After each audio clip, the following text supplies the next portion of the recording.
السلام علیکم ورحمۃ اللہ وبرکاتہ۔ اسلامی جگت کے بڑے عالم مولانا سید ابوالعلا مودودی رحمۃ اللہ علیہ کے خطبات سیریز کا ایمان کی جو حقیقت ہے، اس سیریز میں خطبات نمبر 1 کا یہ آج 7واں حصہ آپ کے سامنے پیش ہے، سماعت فرمائیں۔ آج مسلمان بے عزت کیوں ہے؟ بھائیو، آپ اپنے آپ کو مسلمان کہتے ہیں اور آپ کا ایمان ہے کہ مسلمان پر خدا کی رحمت ہوتی ہے، مگر ذرا آنکھیں کھول کر دیکھیے، کیا خدا کی رحمت آپ پر نازل ہو رہی ہے؟ آخرت میں جو کچھ ہوگا وہ تو آپ بعد میں دیکھیں گے، مگر اس دنیا میں جو آپ کا حال ہے اس پر نظر ڈالیے۔ آپ اب بھی کروڑوں کی تعداد میں ہیں۔ اتنی بڑی تعداد اگر اسلام کی روح اور ایمان کی قوت رکھتی ہوتی تو آپ یوں بے بس اور بے وزن نہ ہوتے، بلکہ اللہ نے آپ کے ہاتھ میں حکومت سونپی ہوتی۔ آپ کا سر جو خدا کے سوا کسی کے آگے نہ جھکتا تھا، اب انسانوں کے آگے جھک رہا ہے۔ آپ کی عزت جس پر ہاتھ ڈالنے کی کوئی ہمت نہ کر سکتا تھا، آج وہ مٹی میں مل رہی ہے۔ آپ کا ہاتھ جو ہمیشہ اونچا ہی رہتا تھا، اب وہ نیچا ہوتا ہے اور کافر کے آگے پھیلتا ہے۔ جہالت، غریبی اور قرض داری نے ہر جگہ آپ کو ذلیل و رسوا کر رکھا ہے۔ کیا یہ خدا کی رحمت ہے؟ اگر یہ رحمت نہیں ہے بلکہ کھلا ہوا غضب ہے، تو یہ کیسی عجیب بات ہے کہ مسلمان اس پر خدا کا غضب نازل ہو، مسلمان ذلیل ہو، مسلمان غلام ہو۔ یہ تو ایسی ناممکن بات ہے جیسے کوئی چیز سفید بھی ہو اور کالی بھی ہو۔ جب مسلمان خدا کا محبوب اور پسندیدہ ہوتا ہے تو خدا کا محبوب اور پسندیدہ دنیا میں ذلیل اور بے عزت کیسے ہو سکتا ہے؟ اللہ کی پناہ، کیا آپ کا خدا ظالم ہے کہ آپ تو اس کا حق پہچانیں اور اس کی فرما برداری کریں، اور وہ نافرمانوں کو آپ پر حاکم بنا دے اور آپ کو فرما برداری کے بدلے میں سزا دے؟ مگر آپ کا ایمان ہے کہ خدا ظالم نہیں ہے، اور اگر آپ یقین رکھتے ہیں کہ خدا کی فرما برداری کے بدلہ ذلت سے نہیں مل سکتا، تو پھر آپ کو ماننا پڑے گا کہ مسلمان ہونے کا دعویٰ جو آپ کرتے ہیں اسی میں کوئی غلطی ہے۔ آپ کا نام سرکاری قابضوں میں تو ضرور مسلمان لکھا جاتا ہے، مگر خدا کے یہاں کسی سرکاری دفتر کی سند پر فیصلہ نہیں ہوتا۔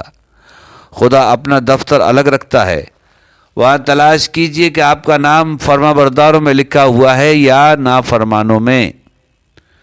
خدا نے آپ کے پاس کتاب یعنی قرآن بھیجا تاکہ آپ اس کو پڑھ کر اپنے مالک کو پہچانیں، اس کی فرما برداری کا طریقہ معلوم کریں۔ کیا آپ نے کبھی یہ معلوم کرنے کی کوشش کی کہ اس کتاب میں کیا لکھا ہے؟ خدا نے اپنے نبی محمد صلی اللہ علیہ وسلم کو آپ کے پاس بھیجا تاکہ وہ آپ کو مسلمان بننے کا طریقہ سکھائیں۔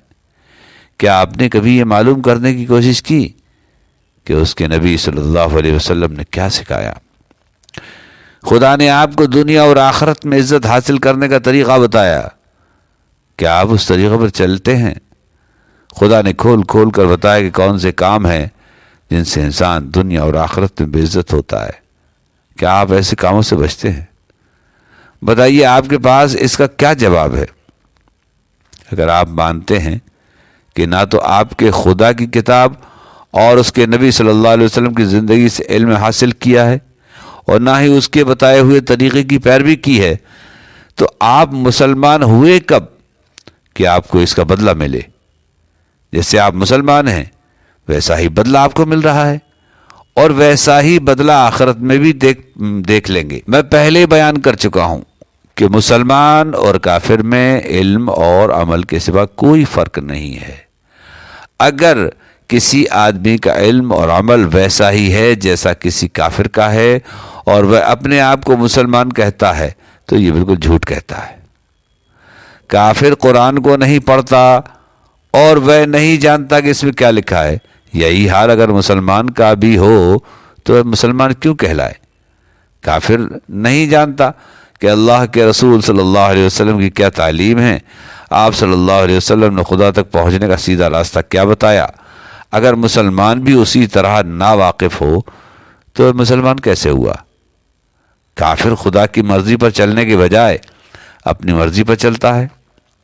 مسلمان بھی اگر اسی طرح اپنی مرضی پر چلنے والا اور آزاد ہو، اسی کی طرح اپنے نجی خیالات اور اپنی رائے پر چلنے والا ہو، اسی کی طرح خدا سے بے پرواہ ہو اور اپنی خواہش کا بندہ ہو، تو اپنے آپ کو مسلمان، خدا کا فرما بردار کہنے کا کیا حق ہے؟